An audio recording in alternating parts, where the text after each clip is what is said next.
definitely been in therapy since college. I was in therapy briefly when I was younger, but basically for the past 6 years now, I've certainly been in therapy. And I've done both CBT and psychodynamic therapy. The large majority of that time is psychodynamic therapy, in part because CBT tends to be shorter. Hmm. But I'm quite fond of both, actually. And I had this sort of unique luck. I actually work in mental health, and I got into that by volunteering at a crisis and suicide hotline. Wow. And then I sort of took the leap, and I worked at a psychiatric hospital for 2.5 years. And what I had the unique luck to experience was that I was in a program where our treatment model was what's called DBT, dialectical behavior therapy, which is part of what's known as the third wave of cognitive behavioral therapies.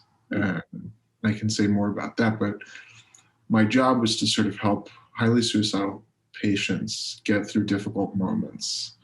And the general goal of DBT is to build a life worth living, much like any psychodynamic therapy, rather than symptom alleviation, which is what CBT is often criticized for, focusing on. But the short of it is I spent 2.5 years doing that, learning about therapy, working with patients directly, and now I'm in school training as a therapist. And this year I'm at the CBT clinic. But what I forgot to mention is that while we were doing DBT, I had bosses who, the way they'd been trained and educated was very much to understand what was going on interpersonally from a psychoanalytic point of view. And for me, that's a very powerful combination, to be able to do CBT while in your mind understanding what's happening in the room from a dynamic perspective. So anyway, now I'm a therapist in training and interested in both.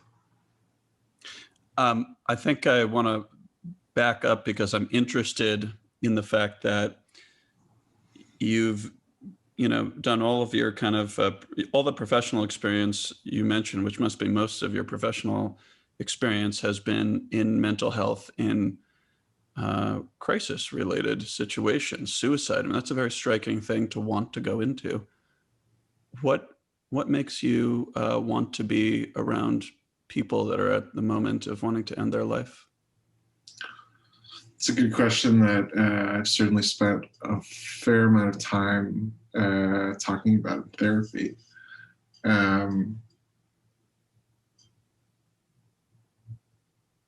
I think,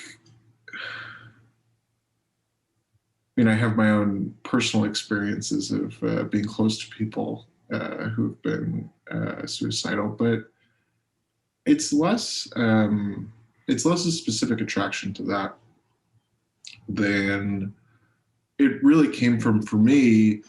My interest in psychology didn't come from interest in a medically or biologically based model of mental illness, but an interest in suffering.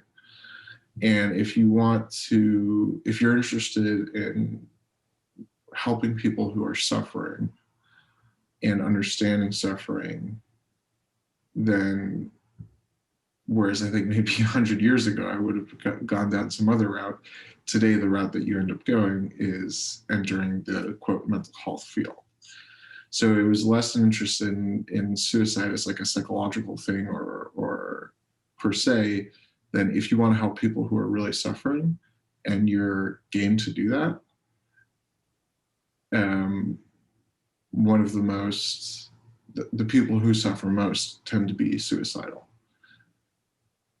And so that's how I got there. Yeah. That's very interesting.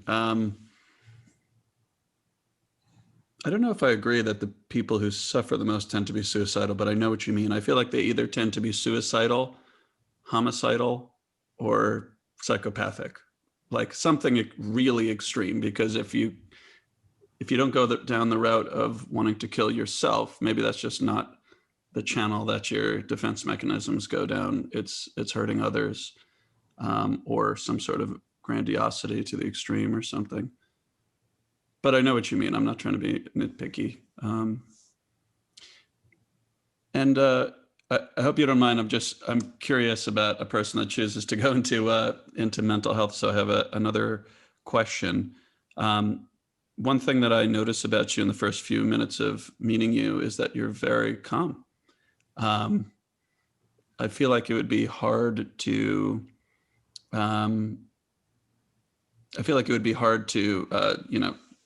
kind of sway you or get you to depart from the calm track that you're on, and that's wonderful. But it's unusual because I'm used to talking to lots of people that they'll express something more towards the edge of emotions, and you're sitting right in the middle from what I can tell in a few minutes. Is that something you've always had, or is that training related? Definitely not something I've always had, nor do I think it's really something I have now. I think that might be how I come across. And it's interesting because as I've grown older, people tell me that's how I come across, but it's certainly not how I feel internally.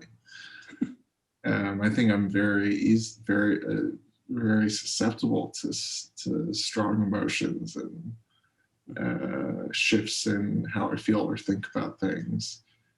I do think part of it is,